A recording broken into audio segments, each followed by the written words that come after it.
What if you took a level 3 noob fresh off Tutorial Island, stuck him in an endgame raid, and told him that he can't leave until he completes all of the possible combat achievements, some of the hardest tasks in RuneScape, meant for players with max gear and stats? Well, that's basically what happened to me. My name is Coxchunk, and I'm an extreme one-chunk Ironman, which means I can't leave this 64x64 square of the game until I complete all tasks, including the dreaded combat achievements. For the last 2 years, I've been training my stats and achieving my best in slot gear with my restrictions, all leading up to this moment, soloing Ulm with a setup that most people would call questionable. For this to happen, I need to play perfectly, which means I need to become better.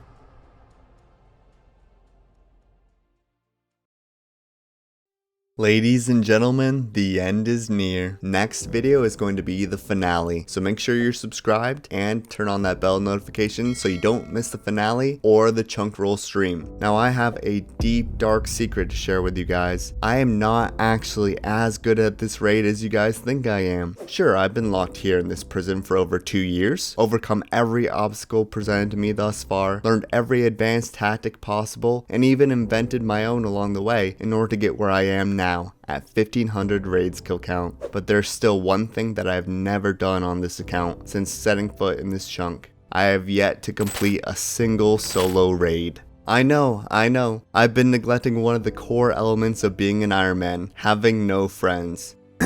I mean, standing alone. But why now? Why do solo raids now?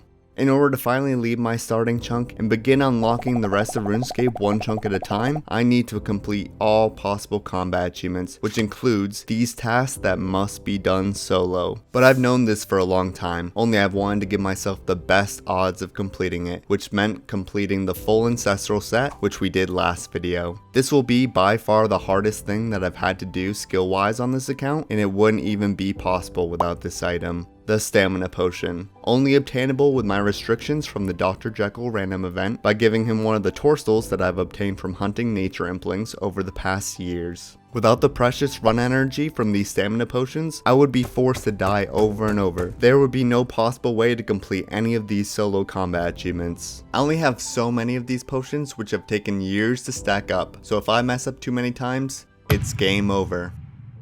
My first trial run of a solo raid in Cox only gear came over a year ago, back when the raid was very different. The Elder Maul had no special attack, Ancestral had less magic damage, Augury had no magic damage, and elemental spell changes hadn't been implemented yet, but I still got a pretty good feel for what a solo raid would be like on a Cox locked account. I came up with a consistent way to kill the mage hand without taking any damage, and had a good feel for how many stamina potions I would need for an attempt. My suspicions at the time were correct that I would need max gear and stats to have a shot at getting these achievements done. Fast forward to today and I finally have the gear and stats required to complete these tasks. I'm still unaware if the speed times are possible, but I want to know for certain before putting them in the backlog. But the first combat achievement that we're going to be going for is the Immortal Raider, to complete a solo challenge mode raid without dying. This should be simple enough as I can prep as many supplies as I want, so I never have to run out of food, and I can eat to full in every situation in order to survive. Except for one place.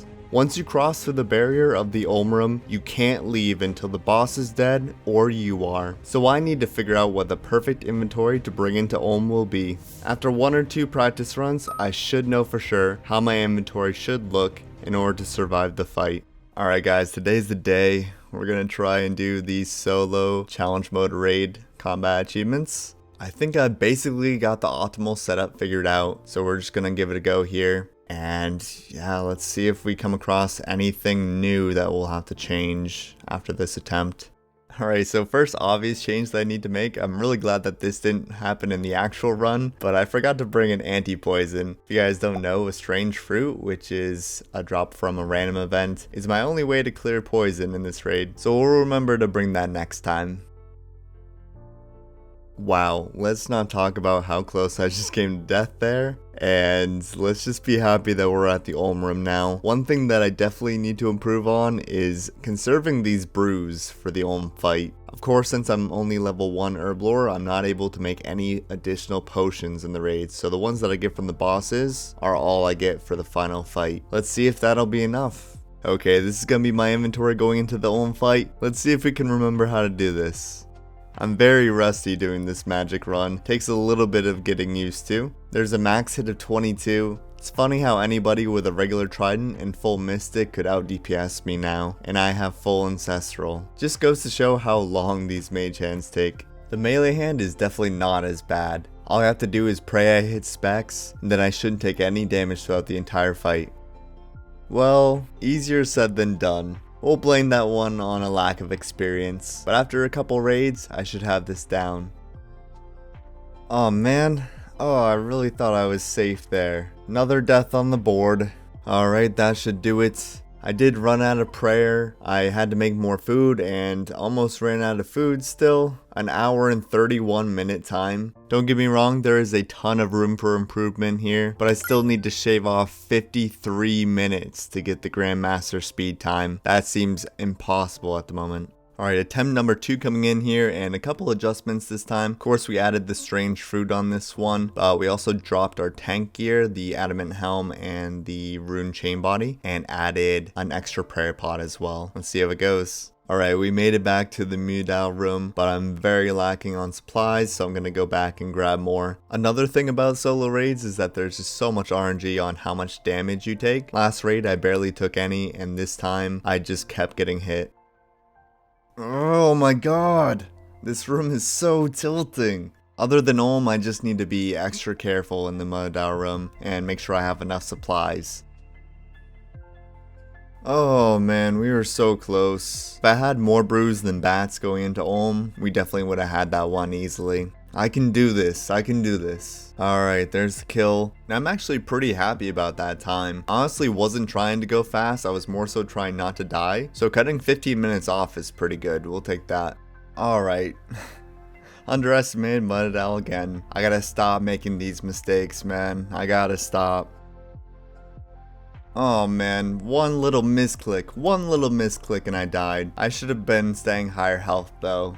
I'm glad I'm getting these stupid mistakes out of the way now, instead of during the actual run. Once again, dude, once again, oh my god. I'm just not playing at my best right now either. Come on, man. Not even a PB on that one. I think I need a break. I think I need to come back tomorrow, and hopefully I can get a no death and then try it for real. Alright, it's a brand new day. We managed to get to Olm without any deaths. I have my best looking inventory so far. This could be it. This could be the first no death. Yes, dude, I was playing so safe there and it paid off. We completed the task that we wanted, the Immortal Raider. And you might have noticed that I also completed a couple other tasks as well. I'll talk a bit more about those once we get to the real thing. And there we go, guys, back to back with 0 deaths on the practice account. I think we're finally ready. Alright, here we are on the actual Cox Chunk account. Time to use our own supplies. And I gotta tell you, I'm a bit nervous. But all I gotta do is what I've been doing for the last 2 raids. And we should be good. Alright, first room is Tecton. Plan is to try and land the vulnerability spell, which will reduce Tecton's defense by 10% right off the bat. The first hammer hit is always guaranteed on Tecton. And we do hit the second hammer hit here as well, which means he's going to be as low defense as possible, which is really good for us. Theoretically, Tecton is a 0 damage room, so we just have to avoid all of the attacks, pick up the potions afterwards, and we should be good on this one. Now the crab room is one of those rooms that'll be the same no matter what account you're playing. First off, what I like to do in a solo is smash these 2 crabs here, change their color to blue, and instantly get the yellow crystal out of the way. From there, the crabs should stay frozen so that you can bring this crab down and get the black crystal with the white orb. Next, you want to shoot a crab with your bow to turn it green, changing the color of the purple crystal.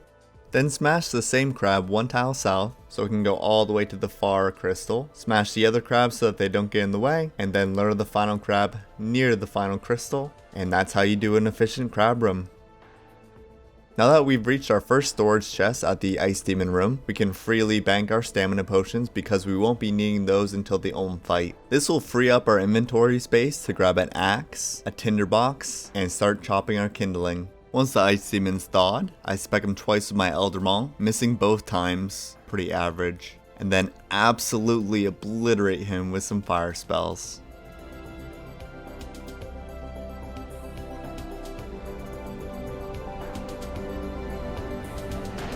Now I need to play it safe in the shaman room. Since they have a low attack range, they can be easily safe spotted in one of the corner traps. Here I get very lucky as one is already in a position where I can safe spot it. The one attack that you really need to be careful of in this room is the poison splatter attack. Make sure you move away from that one as it could hit massive damage. Oh my god, we got so lucky.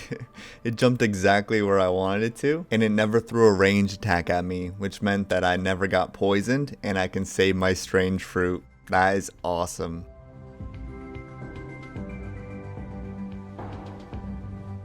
One of the benefits to not being able to make any potions is that I don't have to mess around with scavengers, I don't have to pick up and plant seeds, I don't have to fill vials. All I need is my net, my tinderbox, some kindling, and some bats to catch. Another downside to my account is that at only one construction, I'm not able to upgrade the storage unit, leaving me at only 25 spaces to work with. Alright, I've got an inventory of food, now it's time to do the Vanguard room. I did some calculations earlier and it turns out with only 75 magic, it's better to use the Twisted Bow on the melee Vanguard. So we'll be using the Twisted Bow on both the meleeer and the major. Let's see how long this takes. So that took around 9 minutes, not too bad. At this point we're gonna go back and cook some more bats. I want to make extra sure that I have plenty of food for every single room and we don't have to take any chances for this run. We're not going for speed, we're just trying to stay alive here. Alright, fully stocked back up on supplies and this should be thieving room done. Next is Vespula. Vespula is definitely one of the more nerve-wracking rooms. The tactic for killing Vespula is to utilize the redemption prayer, which means I'm gonna have to be under 10 HP almost every time I hit the portal. That brings our chance of death up quite significantly for this room, but as long as I stay focused and don't take any chances, should be able to get through it safely.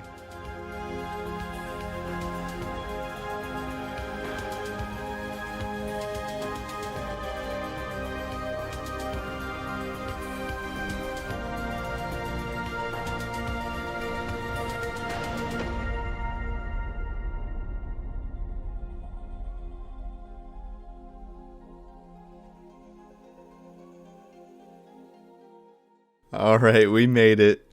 Thank God. Time to stay high health absolutely everywhere again. Just finished the tightrope room and I actually used a lot less food than I thought I would. But look at these dragon arrows I've got to leave on the ground. No, they're despawning. It's so sad. Bye, dragon arrows. Not too much different about the Guardian's room, except that I will be able to dump both of my specs here and gain full special attack before I kill these Guardians. At least I'll be pretty accurate on them. The no teleport Vasa method that I explained last video is coming in insanely handy here. I'll be able to avoid the guaranteed damage at the start and I won't have that delay before I can attack it. Should make the fight a lot faster and I'll be able to save some supplies.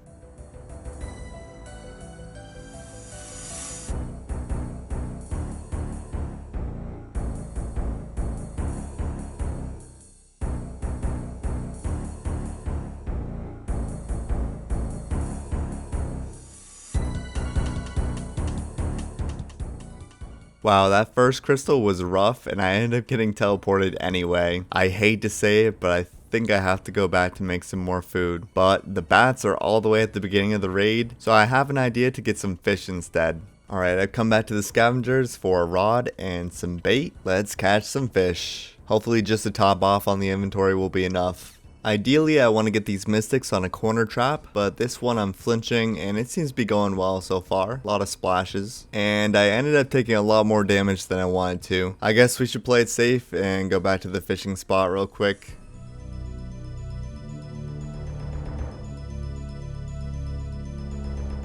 Alright, time to cut the tree. Good luck to me. Hopefully I don't get hurt too much here. I should have plenty of food.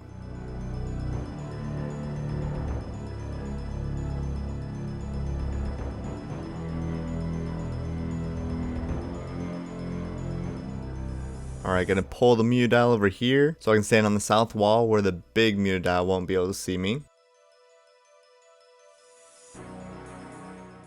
Alright, now just the big Mama Croc to go. T-Bow should be shredding this.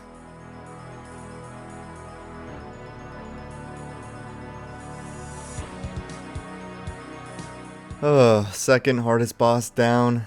We still have Ulm to go though. Anything could happen here. Hopefully I use what I learned from the practice runs and we can do this first try. Alright, I've absolutely packed my inventory with food and potions, not even bringing the black dehydrated legs. A lot of the nerves are gone. I think I could do this, guys. I think I can do this.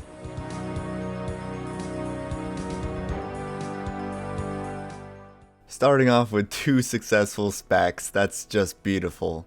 Just beautiful. Great way to start off. And now we get into the mage run, and hopefully mess up as little as possible. On top of not dying, there's a couple other tasks that we could complete at the same time. The first one is the perfect Ulm, which requires to not take any damage from the crystal burst, teleports, flame wall, healing pool, crystal bomb, and prayer orb attacks, as well as not letting the hand heal and not taking consecutive damage from the acid pool, and you get the idea, no avoidable damage. And the second task is called a not so special lizard, which requires you to not let Ulm perform any special attacks during the second to last phase, which is the phase where Ulm's head is glowing.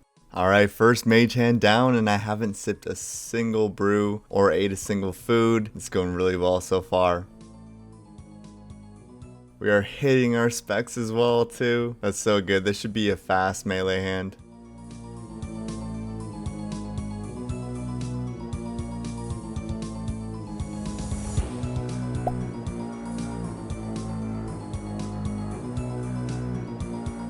Wow, that was as clean of a phase as I could have possibly had. So good. If every phase is going to be like this, we are so in the clear.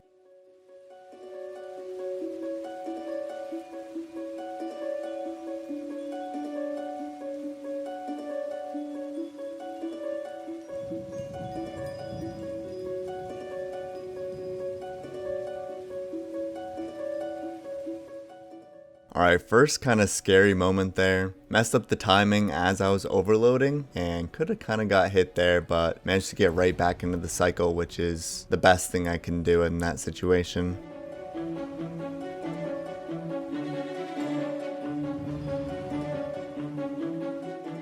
Alright, dipping into our second stamina potion. That's pretty good. If we only use 1 stamina potion per phase, then we'll have the perfect amount. But I feel like we got pretty lucky on that first phase.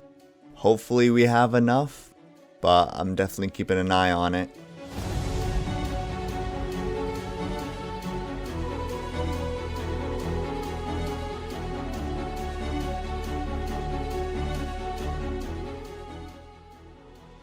Missed one of our specs.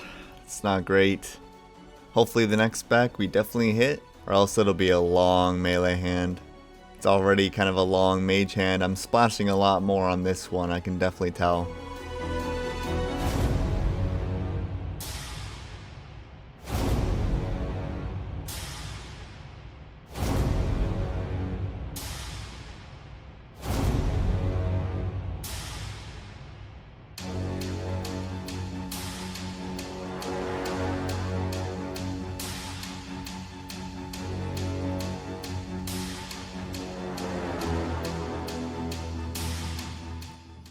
Alright, moment of truth. No, we missed it. We will get another spec soon, but oh, that's depressing. It'll be a lot slower of a melee hand this round too. Let's put the Elder Maul on accurate just to make sure we get this. Yes, okay. That'll help out so much. 2 specs isn't that bad. One more hit, and second phase is down. The second to last phase is up right now, which means that we need to be extra careful so that we can get the not so special lizard combat achievement. We can't let it perform any of its special attacks. Let's hope for a spec right off the bat. Unfortunate.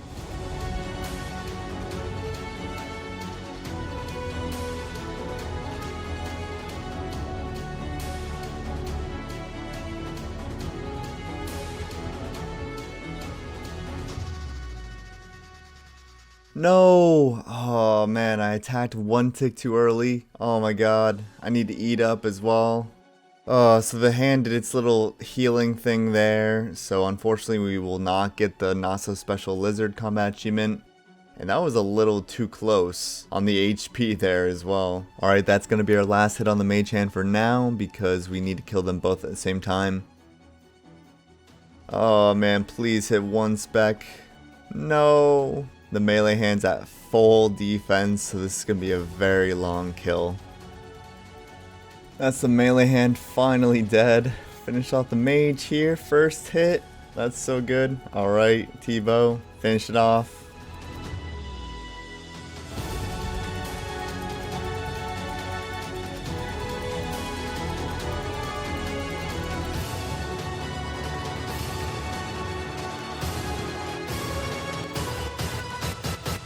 Yes, yes, come on, we did it first try.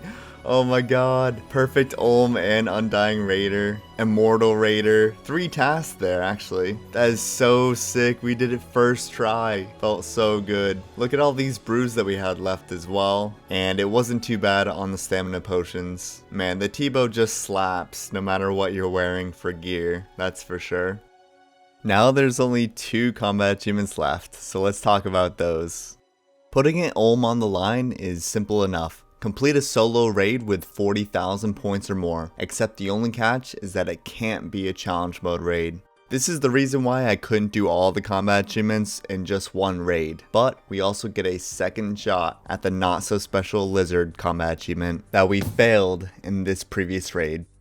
Alright, so this isn't much different than a normal raid. In a normal raid, you usually get about 30k points. So all I did was scout an extra long raid, one that would usually probably give me 35k points, and then do a couple extra tactics to get some bonus points. The first tactic for extra points is to get pushed back in the Guardian room. As you can see, every time the boulder falls down, causing me to be pushed to the west, I gain an extra 40 points. This will add up quite a lot over time, and this pairs excellently with my second strategy for gaining more points, which is to keep eating bats. Every time I eat a bat that I made myself, I gain even more points. Another strategy for points is to stack up the Ice Demon room with kindling. Each one of these piles giving over 1,000 points each. Feel pretty confident entering the Olm room with over 32,000 points. Now I just need to focus on the second to last phase and make sure we can get the not so special lizard this time. So far so good on the not so special lizard task, but I made one crucial mistake this raid and didn't bring in enough overload or enhance. Let's just play it safe at the end here and make sure we get it. That should be that task completed. Now I just need to finish off Olm without dying. That should do it. And there it is, the final 2 tasks done, a not so special lizard, and putting an Olm on the line. We did it guys, we did it. Now it's official, we are 36 out of the possible 36 combat achievements. But now it's time to acknowledge the elephant in the room, the solo speed times. Based on all the testing I've done and all the people I've talked to, these combat achievements are currently impossible to do with my restrictions. Therefore, the tasks are going to the backlog for now. What does putting something on the backlog mean for my account? Well, as soon as I get the necessary gear upgrades and these tasks are no longer impossible, they will be off the backlog and I'll have to complete them like normal. Since it's not as obvious with these tasks if they are possible or not, every significant upgrade I get from now on will require me to test them in a raid until these tasks are done. And just to make extra sure that these weren't possible, I did an extra normal raid just to see how fast I could go. And this is the time I got. I'll be posting the full runs on my second channel, link below if you're interested. Now that those are out of the way, we only have 3 tasks left to complete the chunk. And next video, all 3 will be completed. Did you guys think I was just gonna leave you without any regular clips this episode? Well, we've been grinding the Fletching like normal and reached level 92. Halfway at 99, but way more than halfway to our goal of 95. And what could I get from this lucky impling? Is it a 3rd age pickaxe? No, it's just an amulet of power. Oh well. Thank you everybody for watching, and special thank you to my channel members. Make sure you like, comment, subscribe if you haven't already, and we'll see you next time.